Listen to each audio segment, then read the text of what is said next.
një përfundimi pozitiv. Pase kush është shkaku për të bërë numërimin Unë pajtohem me ty, unë pajtohem me ty që votime elektronike duhet paguajnë ata që e kërkojnë, jam dakord, po ka i problem.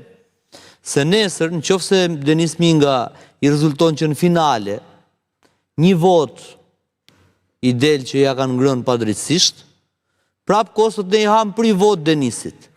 Dhe zgjidhja në asnjë moment nuk mund të jetë kjo, zgjidhja është vetëm një, atë që keni propozuar ju. Votim numërim elektronik. Ka që marro punë. Se kjo është histori që me marrë zgabimi pyetja ime është kjo.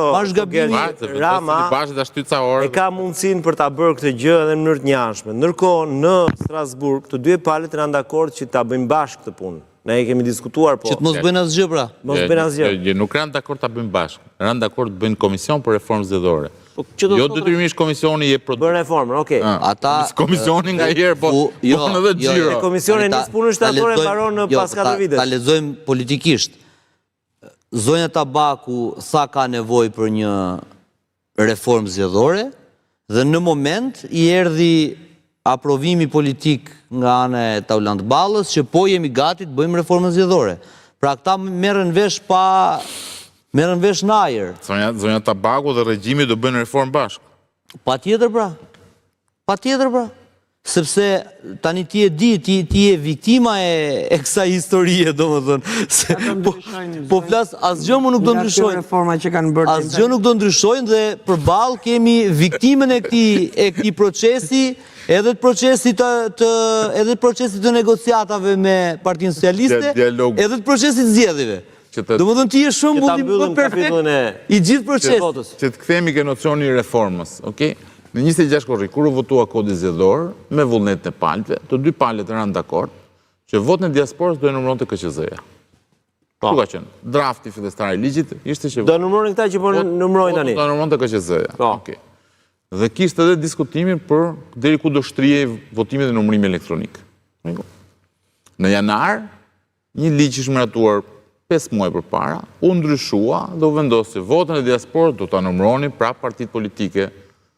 Dhe ndonë se ka një problem kur është ndërtuar arkitektura e KQZ-s, KQZ-ja ka një nënkryetar që ka vetëm një përgjegjësi, që caktohet nga partitë e opozitës, ka vetëm një përgjegjësi, votimet e numërim elektronik. Kjo është detyra që ka. Ku është? Është pa mandat. Ka emër ky nënkryetari? Po, zonjë. I përket PD-s? Po, e mruan nga. Do pushoj gjatë këtij procesi? Bëri ndonjë gjë kjo zonja? Jo, se nuk është çështja a pushoj apo bëri gjatë këtij procesi. Çështja është e tillë. Kur është ndryshuar arkitektura e KQZ-s, KQZ-ja u nda në 2 pjesë. U krijua komisioneri që zoti Celibash që mbroi nga Partia Socialiste dhe që drejtonte procesin, dhe nën komisionerja nuk ka rëndësi, po, se një njeri dhe nën komisionerja që ka për detyrë vetëm një gjë, votimi dhe numërimin elektronik. Dhe u bë testi i parë në 2021, testi i dytë në 2022, testi i tretë. Nuk përzihet fare në proces vetëm tek numërimi elektronik. Ndryshe komisioneri ka mandat të përcaktuar ligjor, e ka mandatin të kufizuar me ligj. Nën komisioneri nuk ka mandat të përcaktuar ligjor. Po. Pse? Sepse logjika është të shkojmë drejt një procesi që lidhet me votimin dhe numërimin elektronik. Jemi në 2020-ën, 2025-ën, zotëri dashur. Zoti Celibashi mbaron mandatin pas 2 vjetësh.